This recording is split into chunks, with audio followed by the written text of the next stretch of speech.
Assalamualaikum warahmatullahi wabarakatuh. Halo Kisanak, selamat berjumpa lagi di channel Guru Otonom. Semoga Kisanak baik-baik saja. Batam yang identik dengan kota metropolitan, ternyata memiliki kampung tua yang menjadi penanda budaya dan sejarah kota ini. Kampung tua adalah kelompok rumah yang berfungsi sebagai tempat tinggal penduduk asli kota Batam sejak dahulu, sebelum pembangunan Batam dimulai. Pemerintah Kota Batam melalui Perda telah menetapkan kampung tua sebagai kawasan cagar budaya yang perlu dilestarikan. Setidaknya kampung tua di Kota Batam yang kami ketahui dari data pemerintah daerah ada 54 kampung tua, di antaranya 37 titik di Pulau Batam, 16 titik di Pulau Rempang, dan 1 titik di Pulau Galang. Nah, pada video kesempatan ini akan kami ulas 5 kampung tua yang menurut kami menarik. Mari kita simak. Jom.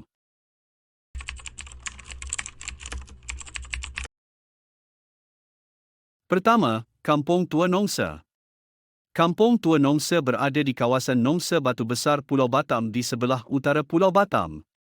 Nongsa merupakan sebuah kecamatan yang menjadi pemukiman penduduk paling awal di Pulau Batam. Oleh kerana itu, kawasan tersebut dikenal dengan sebutan Kampung Tua Nongsa.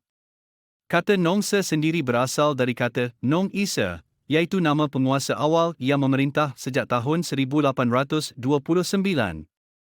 Ada beberapa peninggalan sejarah di kampung ini, di antaranya, 1. Makam Tengku Hafwang dan permaisurinya bernama Encik Siti Aisyah. Terdapat 28 kuburan di makam ini. Makam ini diperkirakan ada sejak tahun 1200-an Masehi. Kompleks makam ini terdapat di ujung batas pemukiman rakyat warga Nongsa dengan kawasan yang sekarang dikenal sebagai Nuvasa. 2. Masjid At-Taqwa di Kampung Nongsa Pantai, masjid tertua di Pulau Batam. Di masjid ini dulu pernah ditemui sebuah rehal Al-Quran bertuliskan tahun 1833 dan pada ubin lantai Masjid Sa'ad dipugar tahun 1983 tertulis tahun 1901. 3. Makam Nong Isa, kompleks makam yang paling bersejarah di Pulau Batam. Makam Nong Isa dari keluarga Daing Prani sebagai bukti sejarah tentang adanya fase kepemimpinan di wilayah ini. 2. Kampung Tua Tanjung Uma. Kampung ini berada di antara Tanjung Pangkal Lepu dan Tanjung Kubur.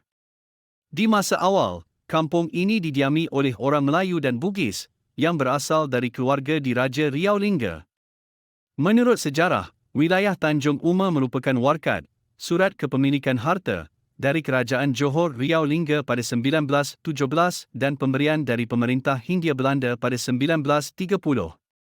Sebahagian besar masyarakat bekerja sebagai nelayan dan bercocok tanam terutama tanaman kelapa. Tanjung Uma ini berhadapan yang langsung dengan Singapura, oleh pemerintah Kota Batam. Keberadaan pemukiman nelayan di Tanjung Uma masuk dalam kategori cagar budaya. Sebab sebelum adanya pengembangan otorita Batam, kampung nelayan tersebut sudah terlebih dahulu ada. Terdapat makam yang diperkirakan telah berusia ratusan tahun di kampung ini, persisnya di area Bukit Ramai yang dikenal dengan sebutan Bukit Kubur. 3. Kampung Tua Setengar. Kampung Tua Setengar terletak di Kelurahan Tanjung Piu, Pulau Batam. Kampung ini dirintis oleh Keleng Ben Jabat. Hal ini dibuktikan dengan adanya makam tua Keleng Ben Jabat yang hampir lenyap. Keleng Ben Jabat telah mewarisi anak, cucu dan cicitnya yang hidup di kampung itu turun-temurun. Selain itu ada bukti dokumen surat dulu tahun 1935, kartu keluarga tahun 1993 yang diterbitkan oleh Kepala Desa Pi Buloh Kecamatan Batam Barat, Kota Batam. Dari dulu kampung ni sudah ada. Ramai orang dan orang seberang pun ke sini, negeri jiran, kerana ada orang tua yang lahir di sini. 4. Kampung Tua Sembulang. Kampung ini merupakan salah satu kampung tua yang didiami masyarakat Melayu di Kelurahan Sembulang, Pulau Rempang. Menurut cerita warga, nama Sembulang berasal dari kata sembu yang artinya aroma dan lang yang berasal dari nama burung elang. Kerana terdapat banyaknya burung elang yang membuat sarang di Tanjung Siayat, sehingga menimbulkan bau yang menyengat di sekitaran, maka disebut sembulang, aroma dari burung elang. Berikut ada penemuan bersejarah di daerah Kampung Tua Sembulang, di antaranya, ada patok kampung tua, bangunan tribun sepak bola yang dinamai Dataran Muhammad Mews untuk mengenang jasa beliau kerana membuka kampung di Sembulang, dan ada makam nipis yang wafat tahun 1958 di Pemakaman Umum Al-Fajri. 5. Kampung Vietnam. Kampung Vietnam berada di Desa Sejantung, Pulau Galang. Kenapa disebut Kampung Vietnam? Kerana sejak 19 Mei 1975, sekitar 97 orang manusia perahu Vietnam tiba di Indonesia, dan menurut laporan PBB tahun 1979, ada 43,000 manusia perahu Vietnam sudah masuk Indonesia. Mereka melarikan diri dari negara Vietnam akibat situasi politik kala itu. Usai kemenangan komunis dan kejatuhan Saigon pada April 1975, puluhan ribu orang Vietnam keluar dari negaranya untuk mencari suaka, kerana mereka takut jika diperlakukan buruk oleh kepemimpinan yang baru, mereka kabur dengan menggunakan perahu untuk pergi ke berbagai negara. Dengan sebab kemanusiaan, maka pemerintah Indonesia membangun kam-kam pengungsian di Pulau Galang. Mereka diberi pendidikan dan kursus bahasa Indonesia. Pengungsi dari Vietnam atau yang kerap dijuluki sebagai manusia perahu, Vietnamese Boat People, menetap resmi di Pulau Galang dari tahun 1979 sampai 1996.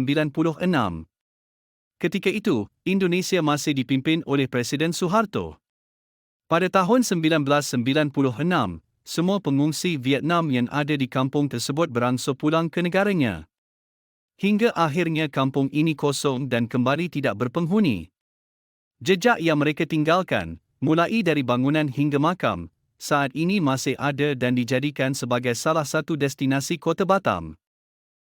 Terima kasih Kisana sudah menonton video kami. Jangan lupa share video informatif yang bermanfaat bagi Kisana. Jika ada request materi silakan komen di bawah ini. Sampai berjumpa kembali pada video berikutnya di channel Guru Otonom. Saya pamit undur diri. Wassalamualaikum warahmatullahi wabarakatuh.